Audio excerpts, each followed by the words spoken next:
Breaking news Rangareddy జిల్లా మహేశ్వరం మండలం రావిల్యాలలో నలుగురు దొంగలు ఏటీఎంను కొల్లగొట్టారు. ఎస్బీఐ ఏటీఎంలో చోరీకి పాల్పడ్డారు. కేవలం 4 నిమిషాల్లో 30 లక్షల రూపాయలు దోచుకున్నారు. ముందుగా సీసీ కెమెరాలకు స్ప్రే కొట్టారు. ఆ తర్వాత ఎమర్జెన్సీ సైరన్ మోగకుండా సెన్సార్ వైర్లను కట్ చేశారు.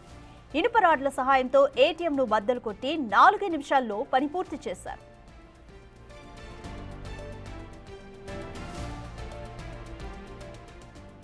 ఘటనా స్థలానికి చేరుకున్న మహేశ్వరం డీసీపీ సునీతారెడ్డి, ఏసీపీ రాజు, ఆదిపట్ల పోలీసులు ఏటీఎంను పరిశీలించారు.